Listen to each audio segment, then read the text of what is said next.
Quick and healthy recipe ಅಂದರೆ ಇದೇ ನೋಡಿ. ಇದಕ್ಕೆ ಮಾಡೋಕ್ಕೆ ಬೇಕಾಗಿರೋದು ಮೊಟ್ಟೆ ಮತ್ತು ಟೊಮೊಟೊ ಅಷ್ಟೇ. ಇದ್ರ ಹೆಸರು ಏಕ್ ದಮ್ ಕರಿ, ಅಲ್ಲಲ್ಲ ಎಗ್ ದಮ್ ಕರಿ. ನೀವು ಮಾಮೂಲಿ ಆಮ್ಲೆಟ್ನ ತಿಂದು ತಿಂದು ಬೇಜಾರಾಗಿರುತ್ತಲ್ವ, ಸೊ ಹಾಗಾಗಿ ಇದನ್ನು ಒಂದು ಸಲ ಟ್ರೈ ಮಾಡಿ ನೋಡಿ. ತುಂಬಾ ಸಿಂಪಲ್ ಆಗಿದೆ, ಕ್ವಿಕ್ ಆಗುತ್ತೆ. ಬನ್ನಿ ಹೇಗೆ ಮಾಡೋದು ಅಂತ ಹೇಳ್ತೀನಿ. ಮೊದಲು ಒಂದು 6 ಟೊಮೊಟೊ ತಗೊಳ್ಳಿ, ಅದನ್ನು ದಪ್ಪ ದಪ್ಪದಾಗಿ ಕಟ್ ಮಾಡಿ ಮಿಕ್ಸಿ ಜಾರ್ಗೆ ಹಾಕ್ಕೊಳ್ಳಿ. ಇದಕ್ಕೆ ಜಾಸ್ತಿ ಇಂಗ್ರೀಡಿಯೆಂಟ್ಸ್ ಏನೂ ಇಲ್ಲ, ಮನೇಲಿರುವಂತಹ ಇಂಗ್ರೀಡಿಯೆಂಟ್ಸ್ನ ಯೂಸ್ ಮಾಡಿ ಮಾಡುವಂಥದ್ದು. ನೋಡಿ, ಶುಂಠಿ ಬೆಳ್ಳುಳ್ಳಿ ಸ್ವಲ್ಪ ತೊಗೊಂಡಿದ್ದೀನಿ, ಮತ್ತು ಸ್ವಲ್ಪ ಪುದೀನ, 1 ಹಸಿಮೆಣಸನ್ನ ಕಟ್ ಮಾಡಿ ಹಾಕ್ತಿದ್ದೀನಿ. ಇದನ್ನು ನುಣ್ಣಗೆ ಪೇಸ್ಟ್ ಮಾಡಬೇಕು. ಕೊತ್ತಂಬರಿ ಸೊಪ್ಪಿದ್ರೆ ನೀವು ಅದನ್ನು ಆ್ಯಡ್ ಮಾಡ್ಕೊಳ್ಳಿ, ಮತ್ತು ನುಣ್ಣಗೆ ಪೇಸ್ಟ್ ಆಗಿರಬೇಕು. ಮತ್ತು ಒಂದು ಪ್ಯಾನಲ್ಲಿ ಎಣ್ಣೆನ ಹಾಕ್ಕೊಳ್ತಿದ್ದೀನಿ. ಒಂದು 5-6 ಸ್ಪೂನು ಎಣ್ಣೆನ ನಾನಿಲ್ಲಿ ಬಳಸ್ತಾ ಇದ್ದೀನಿ. ಇದಂತೂ ತುಂಬಾ ಈಸಿಯಾಗಿರೋಂಥ ರೆಸಿಪಿ.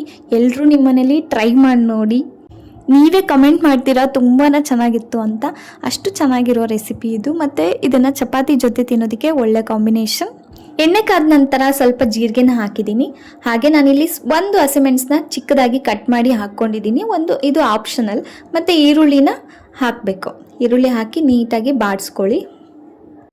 ಈರುಳ್ಳಿನ ನಾನಿಲ್ಲಿ ಚಿಕ್ಕದಾಗಿ ಕಟ್ ಮಾಡ್ಕೊಂಡಿದ್ದೀನಿ. ಈರುಳ್ಳಿ ಚೆನ್ನಾಗಿ ಫ್ರೈ ಆಗಬೇಕು, ಹಸಿ ವಾಸನೆ ಎಲ್ಲ ಹೋಗಬೇಕು, ಗೋಲ್ಡನ್ ಕಲರ್ ಬರಬೇಕು.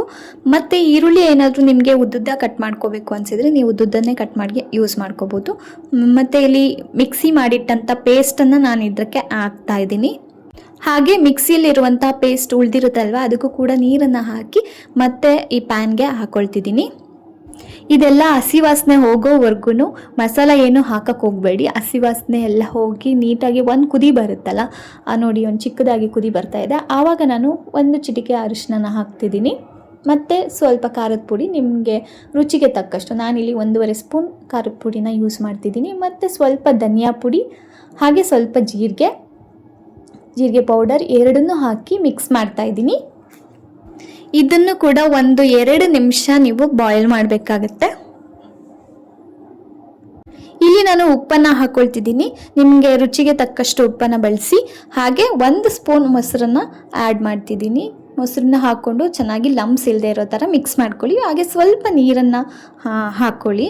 ನೋಡಿ, ಕನ್ಸಿಸ್ಟೆನ್ಸಿ ಹೀಗಿರಬೇಕು. ಮತ್ತು ಅದನ್ನು ಪ್ಲೇಟ್ ಮುಚ್ಚಿ ಸ್ವಲ್ಪ ಹೊತ್ತು ಬೇಯೋದಕ್ಕೆ ಬಿಡಬೇಕು. ಮತ್ತು ನೋಡಿ, ಒಂದು ಮೊಟ್ಟೆನ ಕ್ರ್ಯಾಕ್ ಮಾಡಿ ನಾನು 1 ಭಾಗಕ್ಕೆ ಮಾತ್ರ ಹಾಕ್ಕೊಳ್ತಿದ್ದೀನಿ. ನೆಕ್ಸ್ಟು ಇನ್ನೊಂದು ಮೊಟ್ಟೆನ ಕ್ರ್ಯಾಕ್ ಮಾಡಿ ಇನ್ನೊಂದು ಭಾಗಕ್ಕೆ ನಾನು 1 ಬೌಲಲ್ಲಿ ತೊಗೊಂಡು ಹಾಕ್ತಾಯಿದ್ದೀನಿ. ನೋಡಿ, ಈ ರೀತಿ ಹಾಕ್ಕೊಳ್ಳಿ.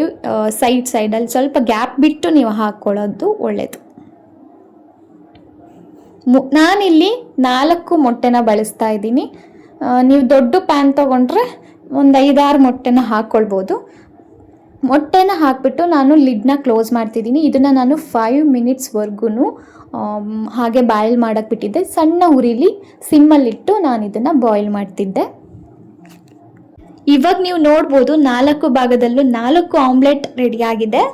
ನಾನು 1 ಆಮ್ಲೆಟ್ನ ಎತ್ತಿ ತೋರಿಸ್ತೀನಿ ನೋಡಿ. ತುಂಬಾ ರುಚಿಯಾಗಿರುತ್ತೆ, ಮಸಾಲ ಎಲ್ಲ ಹತ್ಕೊಂಡಿರುತ್ತಲ್ವ, ಸೊ ತುಂಬಾ ಟೇಸ್ಟಿಯಾಗಿರುತ್ತೆ.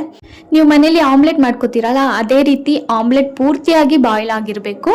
ನಾನಿಲ್ಲಿ ಚಪಾತಿ ಜೊತೆ ಈ ಎಗ್ ದಮ್ ಮಸಾಲ ಕರಿನ ಸರ್ವ್ ಮಾಡ್ತಾ ಇದ್ದೀನಿ. ಬರೀ ಆಮ್ಲೆಟ್ ತಿಂದು ನಿಜವಾಗ್ಲೂ ಎಲ್ರಿಗೂ ಬೋರ್ ಆಗಿರುತ್ತಲ್ವ, ಒಂದ್ಸಲ ಇದನ್ನು ಟ್ರೈ ಮಾಡಿ ನೋಡಿ. Thank you and subscribe.